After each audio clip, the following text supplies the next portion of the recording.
Shalom, selamat malam Bapak Ibu rekan-rekan yang di dalam kasih Kristus. Pada malam hari ini kita kembali boleh menyelenggarakan online service untuk Haleluya Family Ministry yang dimana sampai hari ini kita juga tetap melakukan ibadah secara online, mendengarkan kebenaran firman Tuhan melalui via media sosial seperti ini.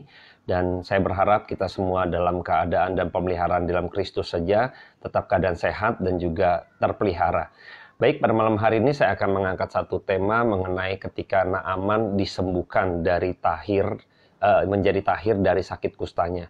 Dan sebelum kita mulai, saya akan berdoa buat setiap kita. Bapa dalam surga, kami ucap syukur Tuhan buat kebaikan Tuhan pada malam hari ini, sehingga malam hari ini kami boleh kembali dipertemukan dengan perkataan Allah yang bersifat kekal itu. Kami mohon kuasa daripada Roh Kudus-Mu mengurapi hati dan setiap pikiran kami, agar kami terus senantiasa iman kami terus diperbaharui, diteguhkan, dikuatkan, sehingga kami percaya di dalam pengharapan kami bahwa Kristus satu-satunya Tuhan dan Juru Selamat kami yang hidup, Allah yang juga memelihara dan mengetahui setiap pergumulan kami. Pimpin Tuhan waktu ke depan, kiranya Tuhan mengurapi setiap teman-teman yang ada di luar sana Tuhan, di rumah Tuhan, kiranya jiwa kami boleh dipenuhi dengan kuasa-Mu Tuhan. Terpujilah nama Tuhan, diberkatilah kami pada malam hari ini karena perkataan Allah turun atas setiap kami. Dengar doa kami Bapa. Dalam nama Tuhan Yesus Kristus kami berdoa dan ucap syukur. Amin. Baik, malam hari ini saya akan coba bacakan kebenaran firman Tuhan yang terambil dalam kitab 2 Raja-Raja 5, ayatnya yang pertama. Saya akan coba tekankan pada kejadian Naaman gitu ya. Nanti mungkin sesi berikutnya nanti saya akan bahas mengenai Gehazi gitu ya. Nah, saya akan bacakan buat setiap kita 2 Raja-Raja 5 ayatnya yang ke-1 sampai ayatnya yang ke-19 gitu ya. Saya akan bacakan buat setiap kita, ini agak coba nanti saya akan penggal gitu kan beberapa bagian gitu ya, supaya kita bisa dengan baik mengikuti pembelajaran pada malam hari ini.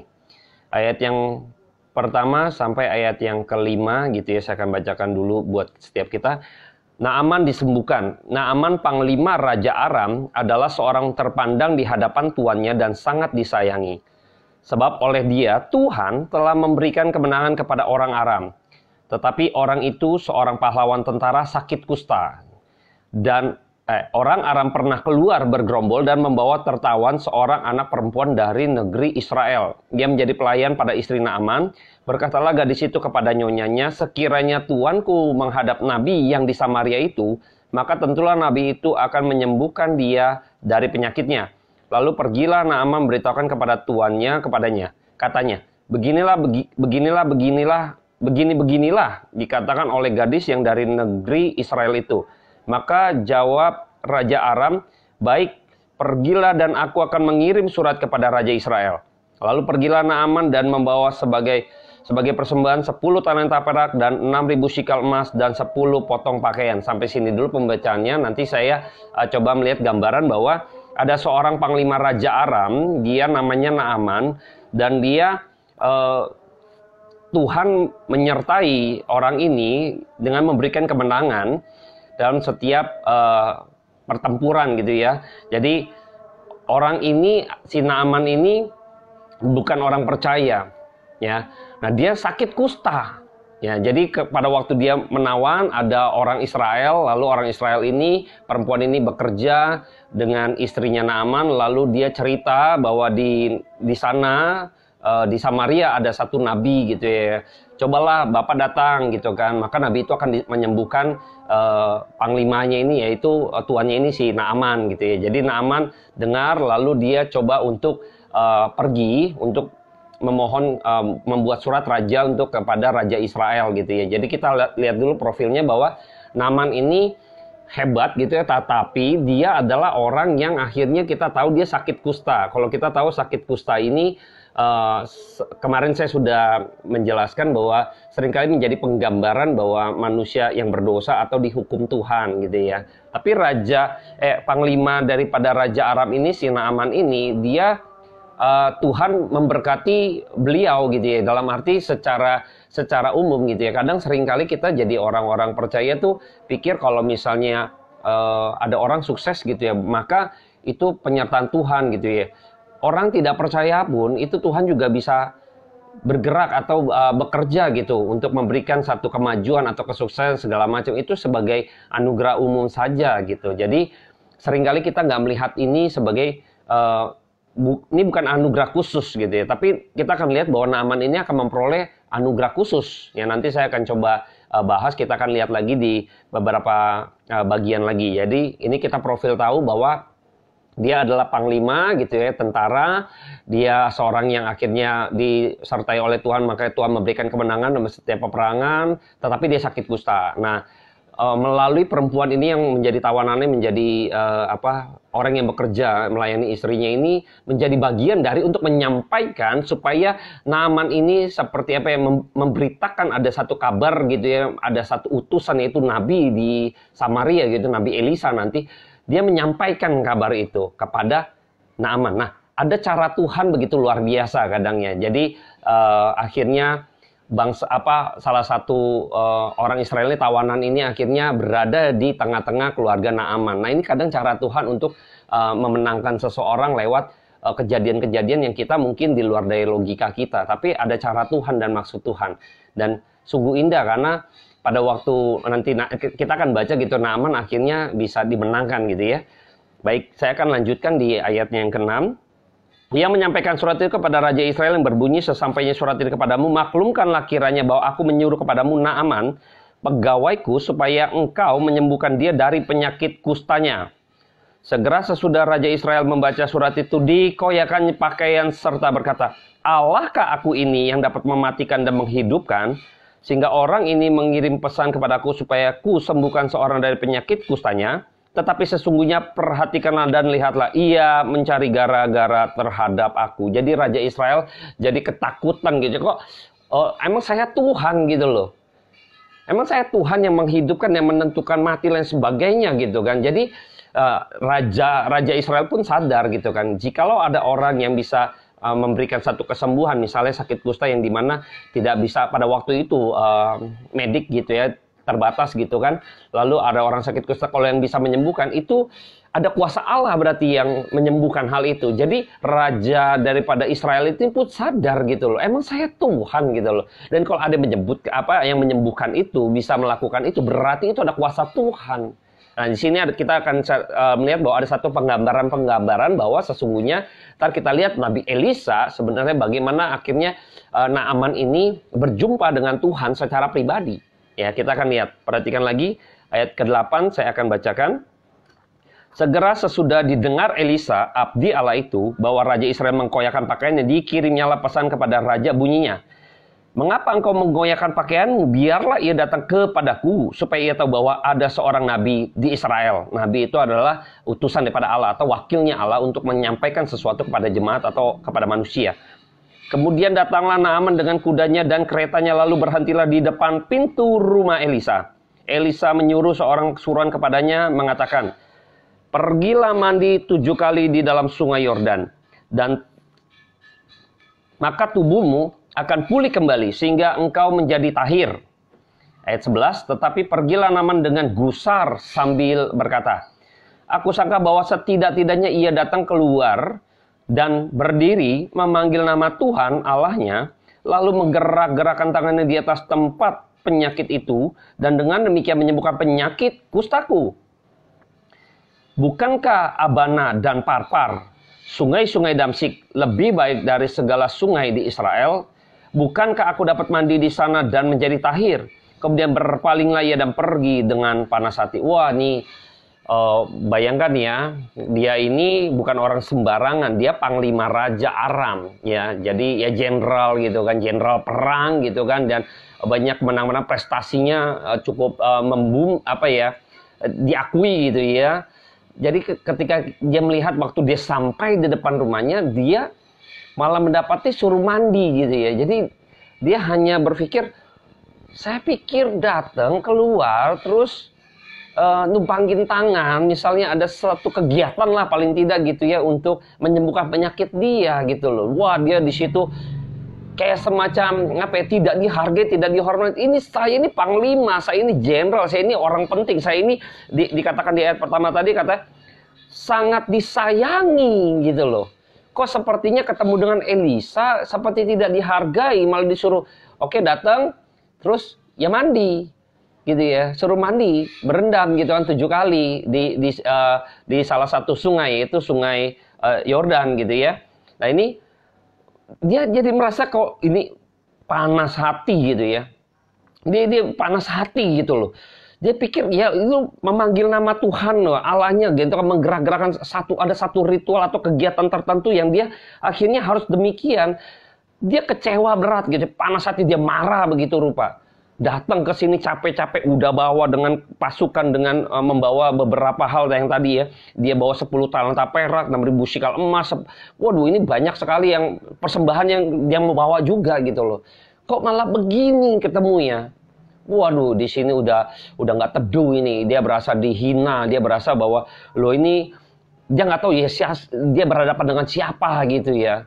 Dia seenaknya ngomong begitu doang. Malah dia bilang Abana dan Parpar, sungai-sungai Damsyik lebih baik gitu kan. Kenapa harus sungai itu gitu ya? Ya seringkali dia bilang aneh ini orang gitu kan, nggak bisa pilih sungai apa dia nggak tahu mengenai satu wilayah-wilayah yang sungai-sungainya baik gitu ya.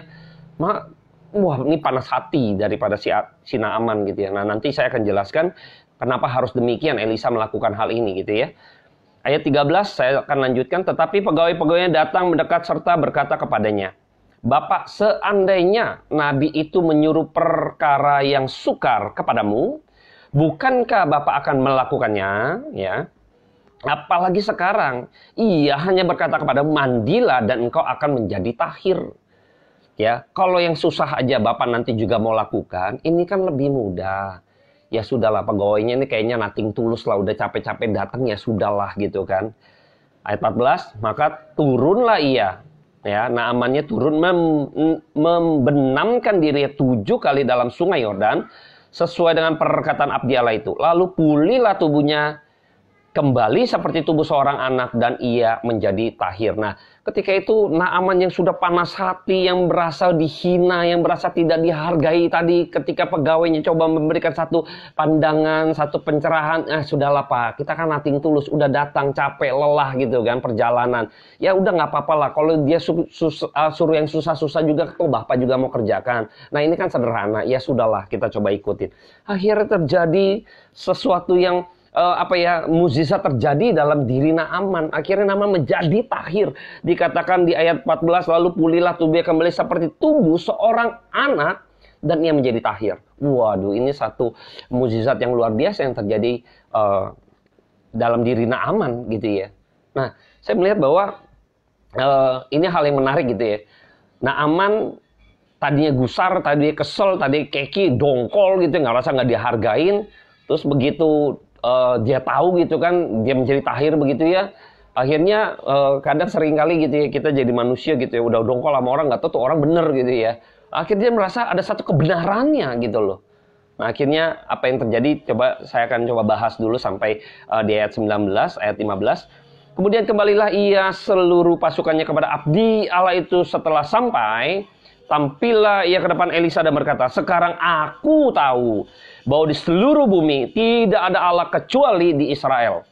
Ini ada satu pengakuan ya. Karena itu terimalah kiranya suatu pemberian dari hambamu ini. Ayat 16. Tapi Elisa menjawab, demi Tuhan yang hidup yang di hadapannya aku menjadi pelayan. Sesungguhnya aku tidak akan menerima apa-apa. Dan walaupun Naaman mendesaknya supaya menerima sesuatu, ia tetap menolak. Akhirnya berkatalah Naaman, jikalau demikian, biarlah diberikan kepada hambamu ini tanah sebanyak muatan sepasang bagal, sebab hamba ini tidak lagi akan mempersembahkan korban bakaran atau korban sembelihan kepada Allah lain kecuali kepada Tuhan. Dan kiranya Tuhan mengampuni hambamu ini dalam perkara yang berikut. Apabila Tuanku masuk ke dalam kuil Rimon untuk sujud menyembah di sana, dan akan aku menjadi pengapitnya sehingga aku harus ikut sujud menyembah dalam kuil Rimon itu, kiranya Tuhan mengampuni hambamu ini dalam hal itu. Maka berkatalah Elisa kepadanya, pergilah dengan selamat. Nah, kita lihat ceritanya lagi bahwa ketika itu dia setelah mendapati dirinya lahir seperti anak, maka dia datang lagi kembali kepada abdi Allah itu ya, kepada Nabi Elisa. Dia lalu memberikan satu persembahan, tetapi pada waktu itu Elisa bilang enggak gitu kan, dia enggak akan mengambil apapun yang diberikan oleh si Naaman gitu ya. Lalu Naaman berjanji gitu kan, dia di sini akhirnya dia ada satu komitmen bahwa dia tidak akan menyembah, dan dia mengakui bahwa tidak ada Allah lain selain Allahnya Israel. Nah di sini bahwa Tuhan ingin memperkenalkan dirinya kepada Naaman gitu ya. Nah ketika itu dia akhirnya mengakui hal itu, lalu dia tidak mau lagi menyembah kepada Baal ya. Jadi dia berkomitmen, dia minta ampun juga untuk dia pernah melakukan untuk penyembahan di dalam kuil Rimon gitu ya. Jadi mengakui dosanya, lalu dia sekarang komitmen untuk mempersembahkan, sekarang harus menyembah kepada Tuhan. Nah, saya akan bahas yang tadi ya. Jadi kita sudah coba melihat garis besarnya. Naaman, panglima raja orang Aram, orang yang hebat gitu ya. Lalu dia sakit kusta, dia disuruh oleh orang yang tawanannya bekerja di rumahnya, lalu diberikan informasi gitu ya, bahwa suruh menghadap kepada Nabi di Israel. Lalu dia datang mengikuti, ketemu dengan Nabi Elisa. Lalu Nabi Elisa hanya merasa bahwa engkau tidak dilayani secara tumpang tanah langsung berhadapan gitu, enggak, malah disuruh mandi gitu kan. Nah ini hal-hal menarik ini yang akan saya coba kupas. Yang pertama bahwa ketika kita tahu bahwa ketika cara Tuhan begitu unik gitu ya, bagaimana bisa memenangkan orang lewat kejadian demi kejadian gitu ya, Tuhan punya rencananya gitu kan. Maka Tuhan sedang mencari Naaman gitu ya, sedang mau mencari manusia yang tersesat. Karena Naaman orang yang sakit kusta ini penggambar dari manusia berdosa, maka melalui tawanan yang dibawa dia di dalam rumah untuk bekerja, akhirnya dia boleh mengikuti gitu kan setiap perkataannya dan kesaksiannya itu untuk memberitakan bahwa ada Nabi Israel di Samaria gitu kan, yang memiliki satu kuasa daripada Tuhan. Nabi adalah utusan daripada Allah, sehingga ketika berjumpa, nah ini yang menarik, Nabi Elisa tahu bahwa Naaman ini adalah seorang Aram. Orang Aram ini dengan background bahwa mereka menyembah dewa-dewi. Mereka punya satu ritual-ritual tertentu yang menyembah kepada berhala dalam kuil-kuil mereka yang didirikan oleh manusia. Lalu ketika itu Nabi Elisa sadar bahwa ketika berjumpa dengan Naaman, sesungguhnya Nabi Elisa bukan tidak menghargai Naaman, tetapi dia mau ubah mindsetnya daripada si Naaman, bahwa dia tidak harus berjumpa atau tidak harus bersentuhan atau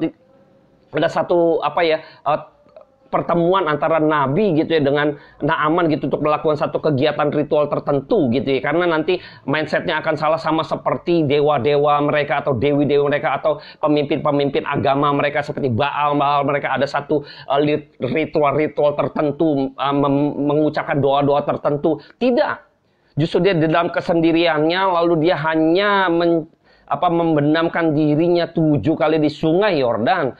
7 kali, ini 7 ini waktunya Tuhan, hari Sabat. Kita tahu ya, itu hari Sabat. Anak manusia adalah Tuhan atas hari Sabat.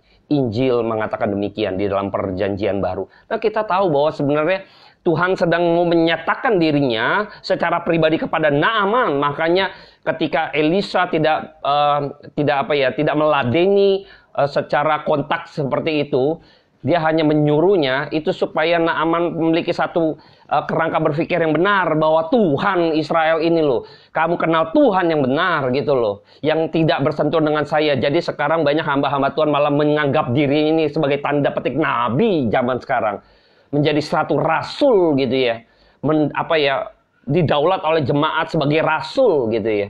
Sebenarnya jabatan itu sudah tidak ada, tapi fungsi daripada nabi, fungsi daripada rasul ada gitu loh. Tapi jabatan itu tidak ada. Makanya Nabi Elisa sadar nih, orang nih nanti mindsetnya salah. Kalau misalnya saya dengan Naaman gitu ya berhadapan, lalu saya doakan, tumpangkan tangan, lalu saya doakan tertentu, lalu dia akan menjadi sembuh misalnya, maka dia akan tahu bahwa si Elisa ini kayak semacam tanda petik Tuhan kecilnya. Dan ini satu kerangka berpikir yang juga salah, karena dia itu orang Aram yang dibayang-bayangi dengan kerangka backgroundnya itu penyembahan gitu loh. Jadi mereka juga punya guru-guru di sana, di dalam kuil-kuil mereka yang mereka sembah gitu. Jadi benar-benar Nabi Elisa ingin membongkar semuanya kerangka berpikir yang salah terhadap Naaman untuk pengenalan Tuhan yang sejati. Maka di situ kita melihat bahwa sebenarnya ketika itu Tuhanlah yang memperkenalkan dirinya secara pribadi kepada Naaman. Nah, ini hal yang luar biasa ya. Dalam setiap kita melihat mengulik hal-hal demikian, ini saya melihat bahwa luar biasa nih Tuhan ingin memperkenalkan dirinya kepada Naaman.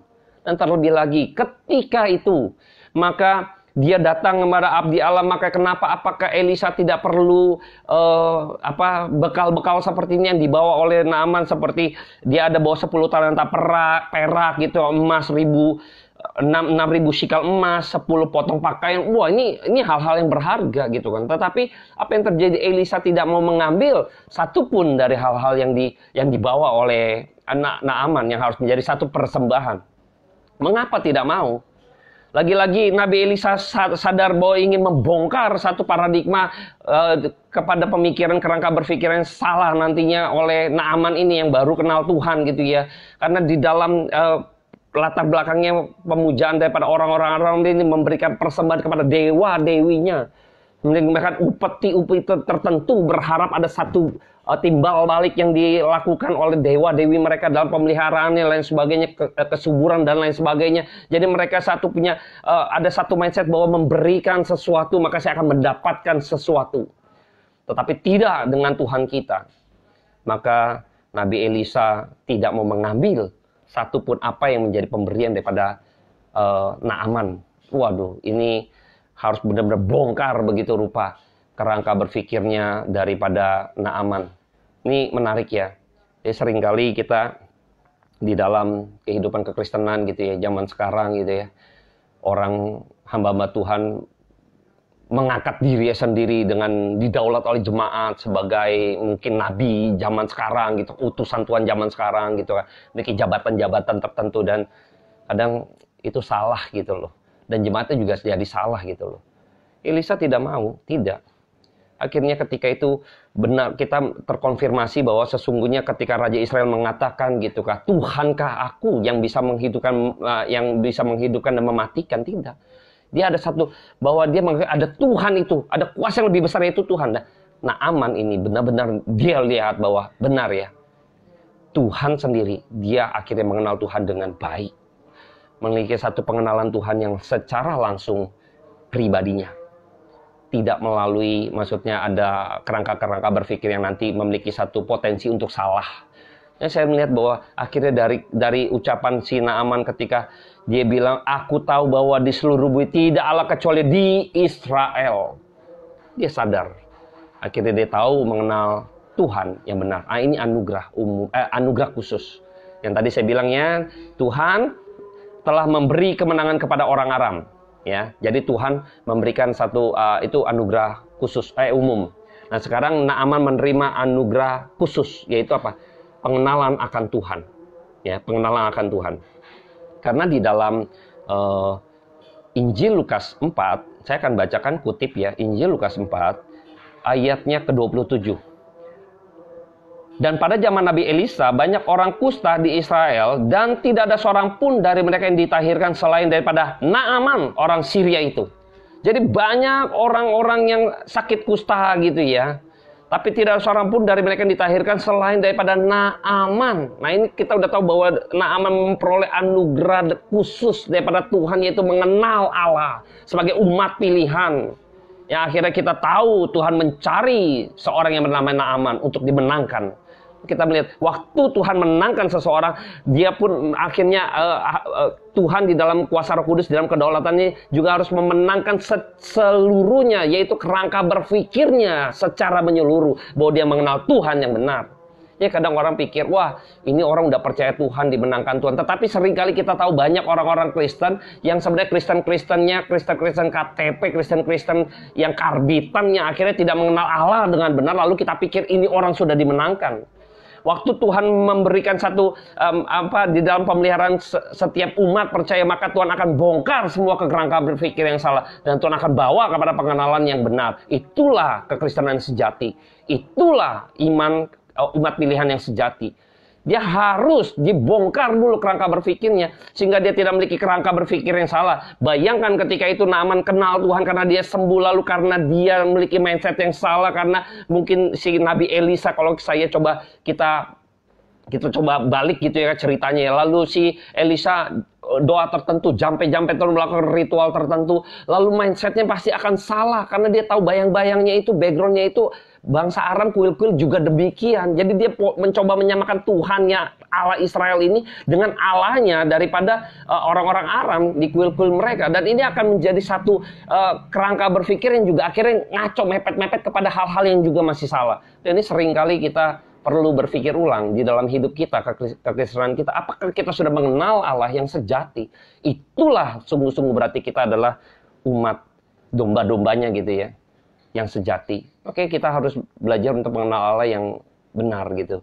Nah, ketika juga kita tahu bahwa di sini kita tahu bahwa cerita ini mungkin kita sudah tahu sederhana, tapi di dalamnya muatannya saya lihat begitu saya tertarik gitu ya untuk menggali hal ini ya dalam kesederhanaan ada. Saya melihat bahwa sesungguhnya keselamatan daripada Allah gitu ya, itu di dalam pengenalan Kristus. Anda dan saya, jikalau benar-benar kita sungguh-sungguh mengenal Kristus, nah saya yakin kita itu berarti mendapat anugerah khusus. Kalau anugerah umum gitu kan, orang yang tidak kenal Tuhan pun tanda petik juga mendapat anugerah daripada Tuhan. Matahari yang sama, betul? Mungkin pekerjaan lain sebagainya lebih maju kadang, ya kan? Nggak ada kaitannya dengan keselamatan. Tapi pengenalan akan Allah ini adalah anugerah khusus. Karena tidak semua orang yang sudah dengar, yang sudah melihat, itu percaya. Tidak semua. Tadi kita sudah melihat di dalam kitab Injil pun ya kan, hanya Naaman yang diselamatkan, yang menjadi tahir. Ini udah sangat sangat jelas ya, ini diantara semuanya kusta, terus Naaman doang nih misalnya yang sembuh. Ini kan diantara semuanya gitu loh, yang sakit kusta. Bukankah ini ada satu hal yang khusus? Pengenalan akan Allah. Bisa kita lihat bahwa Naaman terjadi atas hidup Naaman. Naaman dipulihkan bukan secara jasmani, tetapi Naaman dipulihkan secara pengenalannya akan Allah yang benar. Dia mengenal Allah, tanda petik Allah kecil, Allah Baal gitu, dewa-dewi yang selama dia anggap Tuhan, yang anggap Allah. Sekarang dia mengenal Allah yang benar-benar, yaitu Allah yang sejati. Dialah Tuhan yang memperkenalkan dirinya atas Naaman. Dia yang tadi gusar, yang marah, yang akhirnya sekarang dia sadar.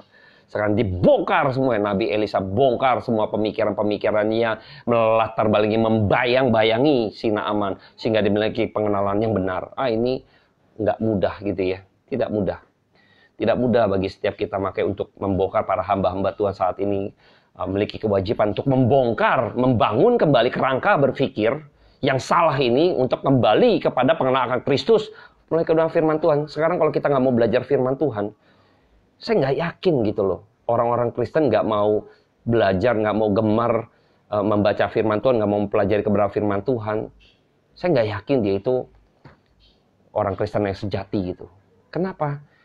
Karena nggak bisa. Ini adalah perkataan Allah, ini adalah firman. Kita bilang kita cinta firman, tapi kita sebenarnya nggak pernah suka mendengar kebenaran firman Tuhan. Ini kan aneh, gitu loh. Saya nggak habis pikir ya. Anda dan saya bisa renungkan, kita bisa introspeksi diri kita. Kalau Anda dan saya sampai hari ini mau dengar kayak live streaming seperti ini, tetap mau mendengar gitu kan, mungkin dalam waktu kurang lebih 25 menit, 30 menit, 35 menit gitu, Anda mau mendengar, belajar kebenaran firman Tuhan, kita mendapat anugerah khusus, itu tandanya.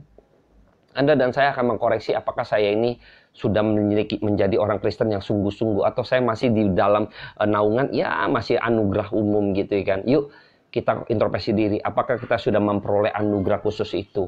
Apakah kita bisa mengenal Kristus dengan benar gitu, yang sejati itu kita dibawa, digiring begitu rupa, sama seperti Naaman yang dari orang kafir gitu, akhirnya Tuhan tangkap, cari begitu rupa sampai dia bawa di dalam kawanannya, karena dalam kedaulatannya Naaman adalah umat pilihan. Maka Tuhan pada waktu Tuhan menuntun Naaman, bukan sekedar membawa orang itu pindah dari agama satu ke agama yang lain, atau percaya dari keyakinan satu kepada keyakinan yang lain. Tidak demikian.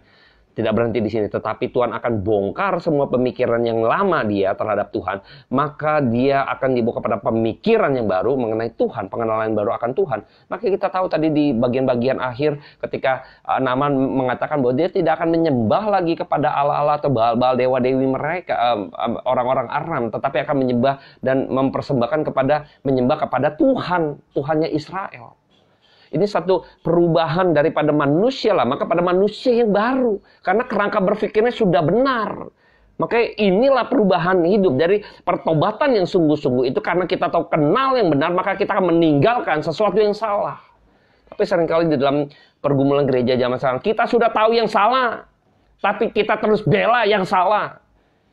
Bayangkan, kita tahu ini yang salah. Ada beberapa hamba Tuhan misalnya nubuatannya itu tanda petik nubuatan yang tidak terjadi atau nubuatan-nubuatan yang sifatnya bukan nubuatan, dibuat-buat gitu kan. Dan kita tahu salah, lalu kita mengiyakan, membenarkan, kita membela yang salah. Bayangkan, celaka gak kita? Karena kita sudah figur itu gitu kan. Menjadi tanda petik Allah kecil. Bayangkan kalau Elisa tampil dan lain sebagainya. Jadi maka Naaman ini akan menganggap Elisa ini adalah nabi kecil, tanda petik Allah kecil gitu loh. Kacau. Makanya saya berharap janganlah kalau kita tahu yang salah, sudah tinggalkan. Kita kembali kepada yang benar. Dan ini dibela gitu. Ada yang salah dibela. Waduh, saya kadang ngeliat di media sosial gitu, hanya melihat saja. Kadang saya sedih gitu loh. Salah terus dibela. Dan kita ngotot gitu loh, itu benar gitu ya. Kadang saya nggak berpikir gitu, so, ya udahlah kita doakan saja supaya dia mendapat satu pencerahan, akhirnya dia sadar gitu loh. Saya berharap Anda dan saya juga, saya bukan figur yang harus akhirnya dielulukan, didaulat gitu kan, tidak. Bahaya itu kalau kita sebagai seorang penginjil hamba Tuhan, bahaya sekali. Kita harus benar-benar mengembalikan bahwa ini kebenaran firman Tuhan. Allah sendiri yang berkata, bukan saya. Boleh nggak percaya saya, tapi tidak boleh nggak percaya kebenaran firman Tuhan. Jadi kita harus benar-benar belajar supaya kita menyadari dan tidak membela yang salah. Waktu kita membela yang salah, kita sedang menantang Tuhan. Nah ini celaka. Kita sedang menantang Tuhan ketika kita membela sesuatu yang salah. Dan kita berani menantang Tuhan. Waduh, ya kita perlu doakan supaya sesungguhnya kita mengenal Allah yang sejati. Sehingga kita tidak pada satu ketika ya saya juga nggak mau akhirnya orang-orang tersebut akan dihajar oleh Tuhan habis-habisan gitu. Dan kita harus takut akan Tuhan, gentar gitu ya. Mohon Roh Kudus pimpin supaya kita benar-benar tidak dihajar Tuhan karena membela yang salah. Kembalilah seperti Naaman, meninggalkan, membongkar kerangka berpikir yang salah. Mau menerima diri yang tadinya geram begitu rupa, kurang ajar gitu kan, saya ditolak, nggak terima gitu ya. Rendah hati seperti Naaman. Naaman dibikin rendah hati melalui pegawainya. Ya udahlah, jalankan saja. Begitu dia tahu kebenaran ini, berpaling. Jangan lagi membela yang salah. Tinggalkan yang salah. Ikut yang benar. Ini baru benar. Saya berharap malam hari ini mungkin agak sedikit keras di dalam pembelajaran malam hari ini. Tapi kiranya niat saya hanya untuk supaya kita benar-benar mau belajar, membuka diri. Untuk benar-benar apakah saya sebenarnya sudah di dalam kebenaran, apakah saya sudah mengenal Allah yang benar. Jangan-jangan saya adalah orang yang membela yang salah. Nah ini celaka ya. Saya berharap dari pembelajaran malam hari ini kita memperoleh satu perenungan untuk diri sendiri.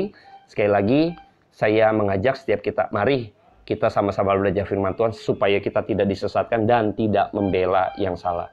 Mari kita berdoa.